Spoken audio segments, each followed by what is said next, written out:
जय तंत्र मंत्र केंद्र में मैं आप सबका हार्दिक स्वागत एवं अभिनंदन करता हूं। मेरे प्रिय भाई बहनों, 2026 1 फरवरी ऐसा मुहूर्त, सारी साधनाएं हो सकती हैं सफल। साधना विधि के साथ देखिए वीडियो अंत तक। मेरे प्रिय भाई बहनों, यदि आपने हमारा चैनल अभी तक सब्सक्राइब नहीं किया है तो लाल वाली बटन दबाओ और घंटी बजा दो। कोई शुल्क एवं चार्ज नहीं कटेगा। आप हमारे वीडियो को फेसबुक पर, व्हाट्सएप पर, ट्विटर अकाउंट के माध्यम से और इंस्टाग्राम पर अधिक से अधिक शेयर करें। लाइक और कमेंट करना भी आपका धर्म है। दुनिया में जिसका कोई नहीं मैं उसका हूँ। यदि आपको अपनों ने धोखा दिया है अथवा आपको परायों ने धोखा दिया है तो आप एक बार मुझे अवश्य आजमाएं। हमारा मोबाइल नंबर है 9305 63 71 73। हमसे बात करने का टाइम भारतीय टाइम के अनुसार दिन में दोपहर 12 बजे से 2 बजे के बीच का है। यदि आप सच्चा पवित्र निस्वार्थ दिव्य प्रेम पाना चाहते हैं अथवा सच्चा पवित्र निस्वार्थ दिव्य प्रेम देना चाहते हैं तो आपका स्थान मेरे लिए, मेरे प्राणों से भी करोड़ों गुना ऊपर है। मैं राष्ट्रीय अध्यक्ष कृष्णा दल एवं महामंडलेश्वर आप सबसे निवेदन करता हूं, यदि आप मानवतावादी हैं अथवा आप सनातनी हैं तो मुझसे जरूर जुड़ें। यदि आप में योग्यता हुई तो मैं आपको पदाधिकारी भी बनाऊंगा अपने संगठन कृष्णा दल में। ये कृष्णा दल हमारा, आपका, सबका एक परिवार है।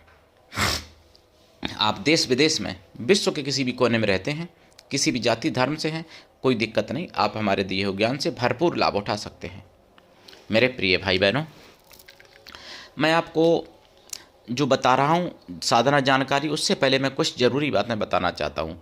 देखिए, हमारे सनातन धर्म में सच्चा और पवित्र निस्वार्थ दिव्य प्रेम होता भी है और किया भी जाता है और लोगों ने किया भी है। कई ऐसे इतिहास में जिनके नाम अमर हो गए। मैं गलत प्रेम की बात नहीं कर रहा हूँ, कन्फ्यूज मत हो जाना प्रिय भाई बहनों। प्रेम भाई बहन का भी हो सकता है। कई ऐसी बहनें हैं जिन्होंने भाई के लिए प्राण दिए, कई ऐसे भाई हैं जिन्होंने बहनों के लिए प्राण दिए। भाइयों की संख्या ज़्यादा है बहनों से। और कई ऐसी पत्नियां हैं अनगिनत सती हुई, पति के लिए अपने प्राण दिए। कुछ पति भी ऐसे हैं जिन्होंने पत्नियों के लिए प्राण दिए। कुछ माँ ऐसी हैं, कुछ पिता ऐसे हैं जिन्होंने अपने बेटा बेटी के लिए प्राण दिए। कुछ बेटा बेटी भी ऐसे हैं जिन्होंने अपने माता पिता के लिए प्राण दिए। कुछ मित्र भी ऐसे हैं जिन्होंने अपने मित्र के लिए प्राण दिए। कुछ ऐसे शिष्य भी हैं जिन्होंने गुरु के लिए प्राण दिए। कुछ गुरु भी ऐसे हैं जो शिष्यों को प्राणों से भी ज़्यादा प्रेम करते हैं। ये केवल और केवल सनातन धर्म में संभव है, अन्य जगह पर नहीं। भारत में हमारे एक 12 जिला है जिसकी मैं सुदर्शन पे 2-3 दिन से सुन रहा हूँ। वहाँ पर क्या हुआ, एक हिंदू बहन ने एक वकील तलाशा। ससुराल का कोई मैटर होगा उसका, बेचारी का। तो वकील का नाम था जियाउल हक। वकील का नाम यानी मतलब सीधी सी बात, जिहादी था, मुसलमान था। बहन हिंदू थी। उसको, वो तो गई वकील तलाशने बेचारी, उसके साथ दुष्कर्म करने की कोशिश की। दुष्कर्म यानी उसको फंसाया, दुष्कर्म उसके साथ किया या करने की कोशिश की। हालांकि तमाम हिंदू लोगों ने विरोध किया और उस पर प्रतिक्रिया की, प्रतिकार हुआ। तो प्रतिकार तो खैर होना ही चाहिए, लेकिन समझिए वहाँ पर पैसा भी लेते हैं और आपका धर्म भी लेते हैं ये लोग। तो इसलिए मैं सावधान, वहाँ पर जिहाद ही ज़्यादा आपको मिलेगा, चाहे आप किसी भी विभाग में देख लो, क्योंकि वो आसमानी किताब उनको पढ़ाई जाती है। उसमें साफ लिखा है कि जो गैर मुस्लिम है उसके साथ जिहाद करो। और और मैंने लव जिहाद की कहानी सुनी उसी के साथ साथ सुदर्शन चैनल पर। ये मैंने सुनी है 25 जनवरी 2026 और 26 जनवरी 2026 में भी, जिनमें इसी तरीके से लव जिहाद किया गया। अलग अलग जगहों पर लड़की हिंदू होती है, लड़का भाई जिहादी होता है। कहीं जियाउल हक होता है तो कहीं फिर अरमान होता है, कहीं अरबाज होता है, कहीं फरीद खान होता है, कहीं कुछ भी। मिर्ज़ापुर में मैंने सुना है, मिर्ज़ापुर में पकड़े गए 6-7 लोग, उनमें एक पुलिस वाला भी पकड़ा गया, सारे के सारे मुसलमान। और जिम, जहाँ जिम का कार्य होता है, जहाँ जिम की सीखने लोग जाते हैं, वहाँ पर फंसने वाली हिंदू लड़कियाँ, महिलाएं और फंसाने वाले मुसलमान।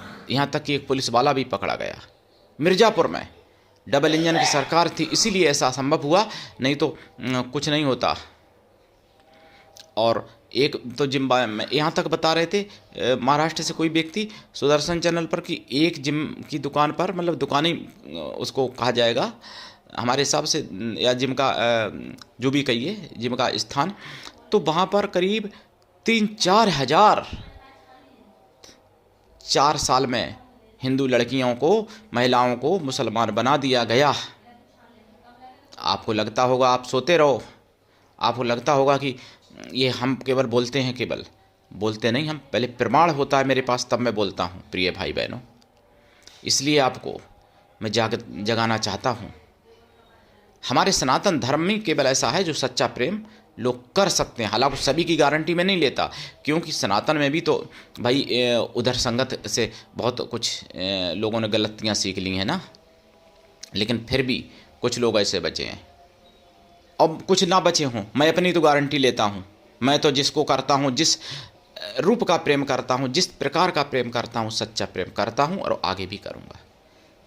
प्रेम जिस प्रकार का हो, न्याय संगत होगा हमारा प्रेम, धर्म संगत होगा हमारा प्रेम सत्य से ओतप्रोत होगा। ये मेरा दृढ़ निश्चय है प्रेम के बारे में। मेरे प्रिय भाई बहनों, अब मैं आपको जो बताने जा रहा हूँ, देखिए रवि पुष्प साल में 1 या 2 बार पड़ जाता है। उसका महत्व होली या दीपावली के बराबर होता है, कुछ मायनों में उससे भी ज़्यादा होता है। लेकिन रवि पुष्प पूर्णमासी अमावस्या को अगर पड़ जाए या किसी अन्य पर्व पर पड़ जाए, जैसे दशहरा है या फिर अक्षय तृतीया है, अक्षय नवमी है, बसंत पंचमी है, संक्रांति है इत्यादि, तो उसका महत्व कई हज़ार गुना ज़्यादा बढ़ जाता है।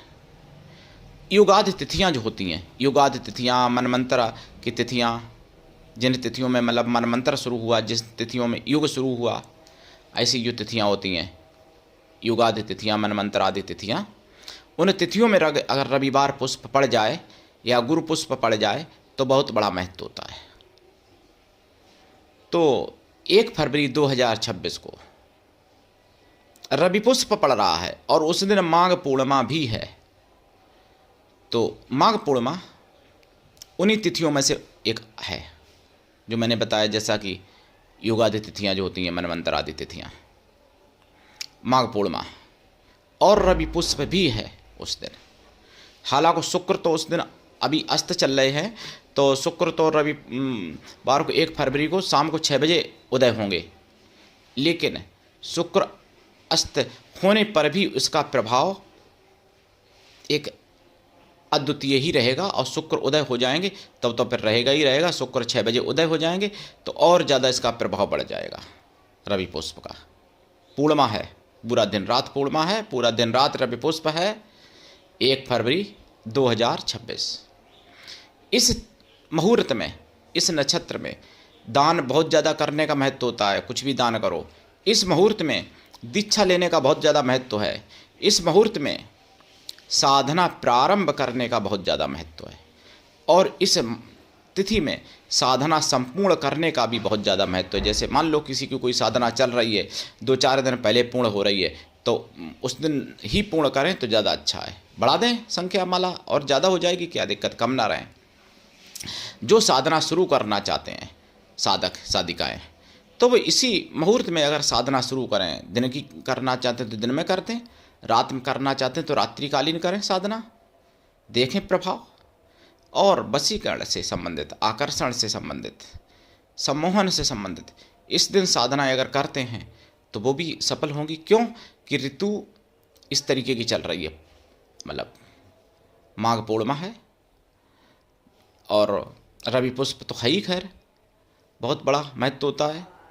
पुष्प सब नक्षत्रों को वैसे भी राजा कहा गया है, और फिर रवि पुष्प पड़ जाए, गुरु पुष्प पड़ जाए तो उसका महत्व, पुष्प वैसे सबका अलग अलग महत्व। मंगलवार पुष्प पड़े तो और महत्व अलग, बुधवार को पुष्प पड़े तो लक्ष्मी प्राप्ति के लिए किया जाता है, रवि पुष्प या गुरु पुष्प पड़े तो सभी प्रकार के उपाय किए जा सकते हैं।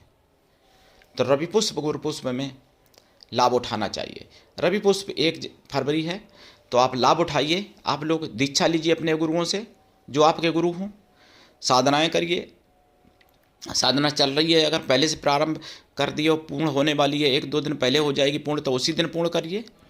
और अगर नहीं चल रही है तो उस दिन से प्रारंभ करिए साधना, उस दिन दीक्षा लीजिए। ऐसी मुहूर्तें जीवन में 1-2 बार लोगों को मिल पाती हैं, कभी नहीं भी मिल पाती हैं किसी किसी को। जैसी मुहूर्त 1 फरवरी को है, ऐसी मुहूर्तें जन्म में 1-2 बार लोगों को मिल पाती हैं, बहुत भाग्य से, कभी कभार नहीं भी मिल पाती हैं। तो इसलिए आप लाभ उठाइए। इसलिए मैं चाहता हूँ कि आप लोग इस ज्ञान से पूर्ण लाभ उठाएं और सनातनी ज्ञान से ओतप्रोत हों। ये मेरा पूर्ण प्रयास है और आगे भी प्रयास करूँगा। आप सबका चैनल, इसलिए मैं कहता हूँ अकेले हमारा नहीं है, इसको आगे बढ़ाइए और जागते रहिए, दूसरों को भी जगाइए। सनातन धर्म की आवाज़ है, इसलिए जन जन तक पहुँचाइए। देखिए, अगर आपका कुंडली में सूर्य गड़बड़ है तो ये साधना आपके लिए बहुत ही लाजवाब होने वाली है। 1 फरवरी को सूर्य साधना करिए। चंद्रमा गड़बड़ है तो भी साधना करिए, या फिर अन्य कोई ग्रह गड़बड़ है तो भी साधना आप कर सकते हो। इस दिन आप भगवान विष्णु की, देवी देवताओं की या पितरों की कोई भी आप साधना करते हो तो सफल होती है ये साधना। इस दिन अगर इस दिन साधना नहीं कर पाते हो, इस दिन केवल दीक्षा ही ले लेते हो अपने गुरु से, तो भी इसका फल बहुत ज़्यादा होता है और वो व्यक्ति धनवान बनने के हजारों गुना ज़्यादा चांस बन जाते हैं, उसका जो है भाग्य जागृत हो जाता है। तो करिए साधना, उठाइए लाभ। आज के लिए इतना ही, धन्यवाद। जय श्री राम, हर हर महादेव, जय सूर्य भगवान की, वंदे मातरम, जय सनातन, जय हिंदू राष्ट्र।